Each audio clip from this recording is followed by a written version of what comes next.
Shalom Bapak Ibu Jemaat yang kasih Tuhan, kita mau merenungkan firman Tuhan untuk hari ini. Marilah terlebih dahulu kita memohon tuntunan Roh Kudus. Damai sejahtera Allah yang melampaui segala akal, itulah yang memelihara hati dan pikiranmu di dalam Kristus Yesus Tuhan kita. Amin. Bapak Ibu Jemaat yang kasih Tuhan, firman Tuhan bagi kita di hari ini tertulis dalam Imamat pasal 25 ayat yang ke-14. Dalam terjemahan baru 2 dikatakan demikian, apabila kamu menjual tanah kepada sesamamu atau membeli darinya, janganlah kamu merugikan satu sama lain. Dalam bahasa Batak Toba dikatakan demikian, dibaheni tuk sura digadik camu manang tu donganmu, manang tinuhor mutahe sian tangani donganmu, dan jadi hamu masih angatan sama dongan. Umat yang kasih Tuhan, konon istilah ekonomi berasal dari dua kata dalam bahasa Yunani, yaitu oikos dan nomos. Oikos artinya rumah, nomos artinya aturan atau hukum. Kedua kata tersebut digabung, maka maknanya berarti adalah aturan main agar rumah tangga berlangsung dengan baik dan selamat. Istilah ekonomos dalam Alkitab juga bermakna sebagai penyelenggaraan Allah untuk menyelamatkan dan mensejahterakan kita umatnya. Jadi Bapak Ibu jemaat yang kasih Tuhan, istilah ekonomi bukan melulu soal uang, untung atau rugi.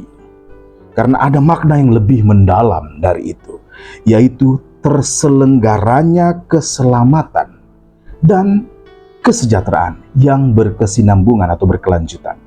Dengan istilah lain, sustainability of well-being. Nah, kita hari ini mengingatkan kita mengenai penyelenggaraan Allah yang telah menyelamatkan. Sehingga Allah memberi dasar etika sosial yang menjadi Taurat bagi umatnya.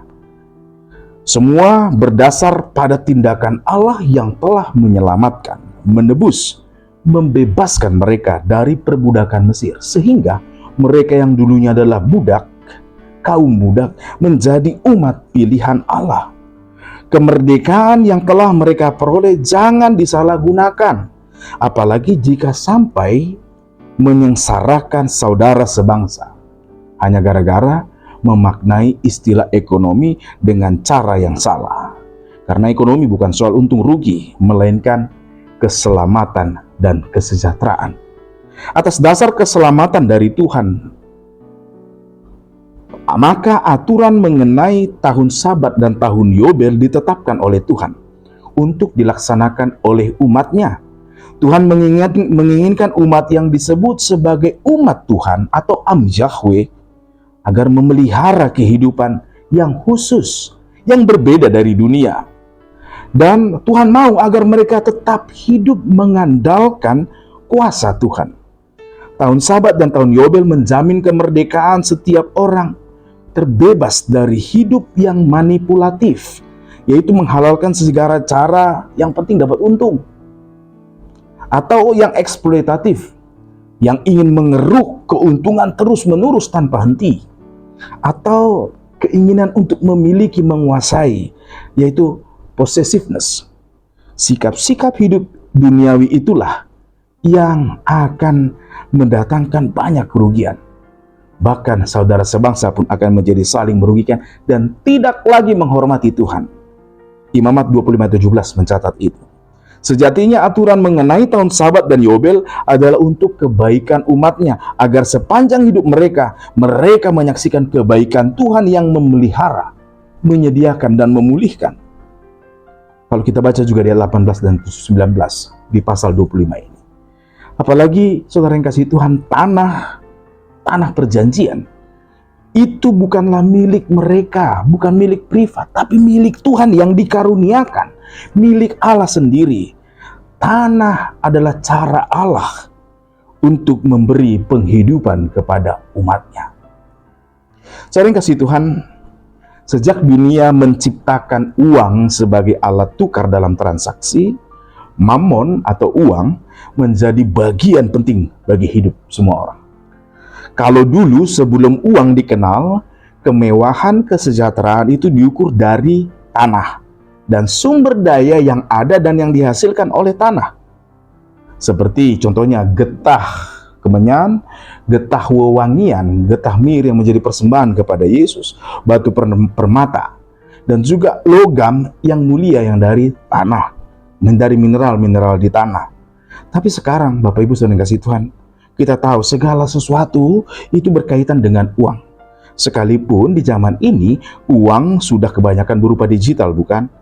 Tapi kepemilikan uang tetap dianggap sebagai hal yang penting dalam hidup. Katanya kalau nggak punya uang, rasanya mau mati.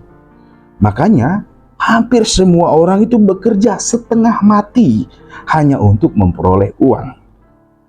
Uang selalu dikaitkan dengan mati dan hidupnya seseorang.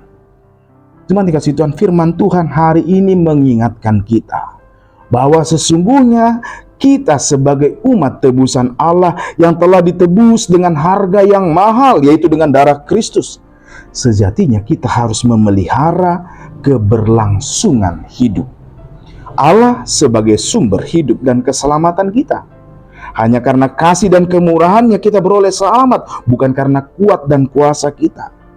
Tuhan menginginkan saudara dan saya untuk tidak mendatangkan kerugian kepada sesama. Hidup semua orang berharga di mata Tuhan, dan Tuhan juga adalah penyedia segala sesuatu untuk menopang kehidupan setiap orang. Mendatangkan kerugian atau malapetaka bagi orang lain adalah kekejian di mata Tuhan. Justru sebagai umat Allah, kita semua terpanggil untuk memelihara kehidupan bagi semua orang. Keinginan untuk menguasai milik orang lain, apalagi menggunakan cara curang manipulatif, juga mengeksploitasi alam dan tenaga orang lain. Saudaraku, mari jauhi semua itu. Marilah sebagai orang-orang yang telah hidup baru, mengenal kehidupan karena Kristus, kita melakukan hidup dan perilaku ekonomi kita demi kesejahteraan dan keselamatan bersama. Tindakan dan perilaku ekonomi kita sehari-hari haruslah dengan cara yang menghormati Tuhan. Jauhilah sikap egois yang hanya mencari keuntungan pribadi sebanyak-banyaknya, bahkan dengan berlaku curang. Ingatlah selalu, adalah kekejian di mata Tuhan jika hanya karena ingin memperoleh keuntungan pribadi, sehingga engkau atau siapapun kita merusak atau merugikan kehidupan orang lain. Tapi sebaliknya, Tuhan mau kita semua menjadi perpanjangan tangan Tuhan untuk mendatangkan berkat bagi semua orang.